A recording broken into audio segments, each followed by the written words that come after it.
All right, so let's address this question because I'm actually about to be on a podcast being interviewed about this exact subject, which is female squirting, because it is something I speak about so frequently on this platform because I want to normalize the topic because of the massive amount of miseducation on the topic, which lead to a lot of women feeling unsafe with their ability to squirt or being embarrassed about it or feeling guilt or shame. And we don't want any of that shit here. So the more we talk about it, the more we normalize it, the more every single woman on this planet feels good about doing it, because you should be able to do it if you have the ability. Now I say if you have the ability because according to studies, not every single woman has the ability to squirt. Do I believe the studies are skewed? Absolutely. But when we look at the facts that come from studies, about 50% of women have the ability to squirt. So if you have the ability to squirt, how do you know? Well, it's going to feel like you need to pee.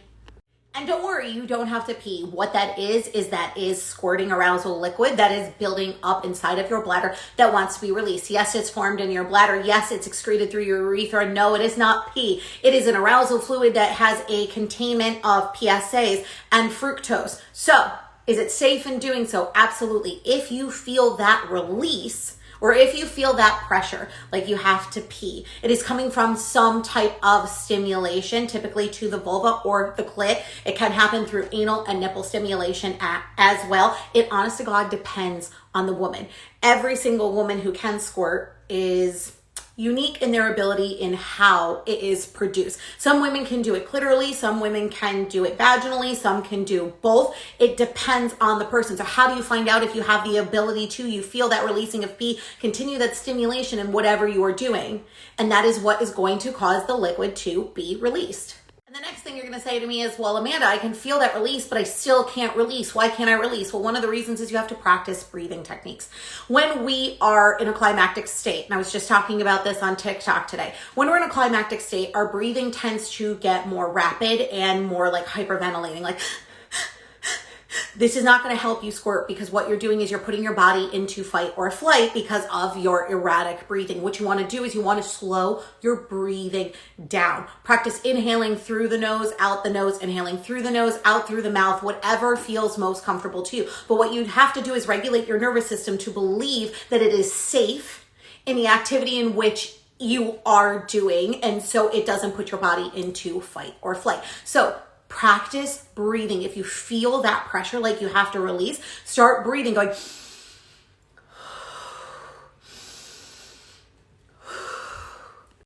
And the most common thing that's a follow-up to that one is, Amanda, I'm trying the breathing techniques. I still can't do it. Like I feel it. I still can't release it. That is also completely normal. Why? Because you're hyper-fixating on what is happening. The second you hyper-fixate onto something and you feel pressure to do something, you are not going to be able to do it. Analogy, you were running around your house trying to find your fucking car keys all while you were holding your car keys in your hand. When you are frantic, when you are hyper-fixating on something, it's hard for you to be able to literally calm down and visually realize it's right in your hands. So when you are hyperfixating on any type of climax, you are going to put pressure on your body. Pressure is not good for your body when it is trying to achieve an orgasm, because then pressure makes it feel like an obligation, a fucking performance. It makes it feel inorganic. So you have to stop fixating on squirting. And the next thing you're going to say is, but I want to achieve it. That's why I'm focusing on it. So how do I not focus on it?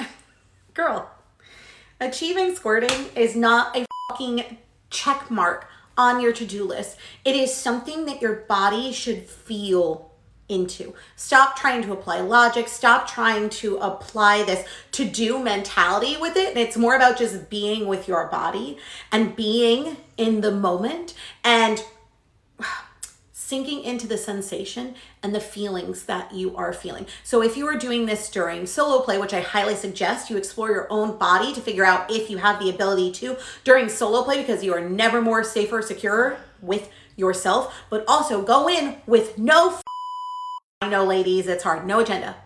You're going in to feel your body, to reconnect with your body, to feel pleasure. If you achieve an orgasm, great. If not, that's okay too. Now, this will also typically happen if a woman has she squirts by accident and she doesn't even realize that she did it or she had the ability. It just happens. And all of a sudden, after that, she can't re-achieve that feeling, it's the exact same thing. You're hyperfixating on it. If you're hyperfixating on it, you're not going to be able to achieve it. The reason you were able to achieve it and it caught you by surprise, either with yourself or with a partner, is because you were sinking into the feeling. You were being present in the moment. You were so enveloped within the session, whether it was solo play or partner play, that your body was able to relax and just do what it naturally needs to do. So you need to get back into that mentality. If your partner is pressuring you to squirt because you squirted once and now all of a sudden they're making the fact that you don't squirt every single time mean something about their sexual, prowess, their sexual validation, that's not cool either. It has nothing to do with them. Women have the ability to have orgasms with squirting or without squirting. Women can squirt and not have an orgasm. They're different things. So it's not like every single time a woman orgasms, she squirts, or every single time a woman squirts, she orgasms. It doesn't work that way. Why? Because the female body is complex, powerful, and fucking amazing.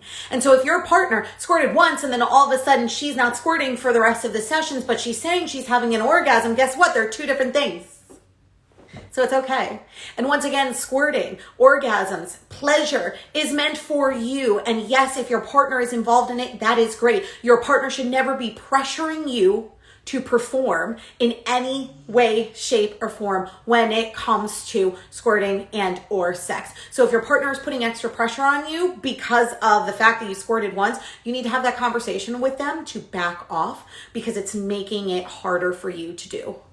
And I say back off, and that can come off a little too direct or a little too aggressive or forceful, and you don't have to approach the conversation from a defensive standpoint. What you could say to your partner is, hey, I really enjoyed that one time I was able to squirt, and I would love to be able to squirt again, but you're making my squirting mean something about you.